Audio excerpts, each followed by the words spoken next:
My name is Paul Halliwell. I'm a consultant orthopaedic surgeon. I specialise in treatment of the foot and the ankle in adults and in children. I work in Surrey in southern England, and I've been doing that for almost 20 years now. Be 20 years in the new year, in fact. My area of interest expertise is the foot and ankle, and that's the only orthopaedics I do, other than some trauma when I'm working at my NHS hospital, which is still mostly foot and ankle. I'm slightly unusual in that I do treat children and adults with the same part of the body, the foot and the ankle. Orthopedic surgery is a fantastic subject in lots of ways. There's lots of practical sides to it, so I've always been very practical. Ever since being a child, I've always built things, made things, and so there's that side of it. And then, amazingly, there's the other side, which is the people. So you're meeting people with problems, which as an orthopedic surgeon, you can often help a lot. And I know there are lots of areas of medicine and surgery where clinicians can help patients. That's why we do it. But orthopedics is a particular area where that is true. We now have ankle joint replacements and lots of other treatments in the foot and ankle. And it is a fantastic era to be doing foot and ankle orthopedic surgery, because it wasn't that long ago, only a few decades, when we were very limited in what we could do. And often it was a case of providing an insole or a splint and some injections, and there were some operations. But the way foot and ankle surgery has come on in the last 2 or 3 decades is amazing. It's down to our ability to analyze the problems in detail, special scanning techniques, our understanding of the mechanics of the foot and the ankle, which is amazingly complicated. And so that explains part of the reason why it's taken so long to get to this stage. But we now have treatments that just weren't available to my predecessors, and things that can make a fantastic difference to people's quality of life. So it's interesting, it's engaging, it's gratifying. And I sometimes pinch myself when I think that I've managed to find this sort of corner of life to carry on doing this work.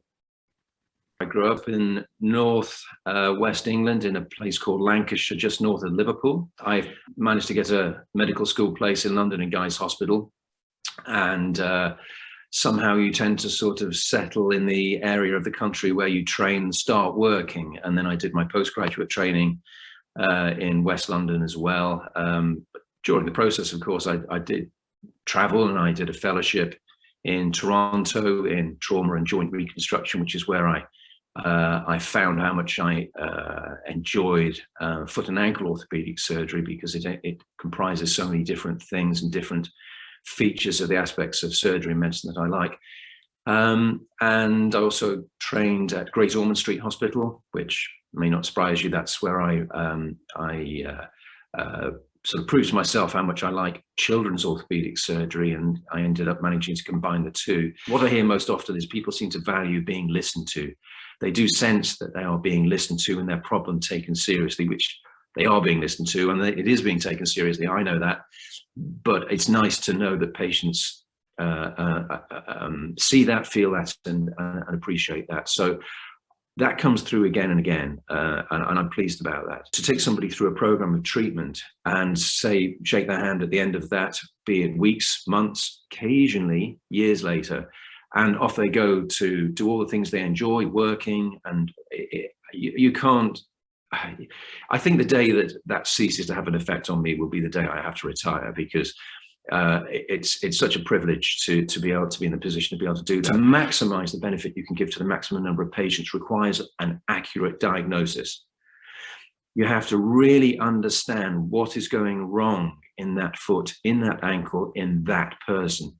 And there's only one way of doing that, and that's to look, to listen, to ask, to analyze carefully, and to take time and to work out what's happening and the impact it's having on that person. But that diagnostic process is fascinating itself and rewarding in itself, and every extra moment of trouble and energy you take to get underneath all of that pays your patient due dividends, because it means that your advice and therapies are going to be all the more accurate. I learn so much from my patients.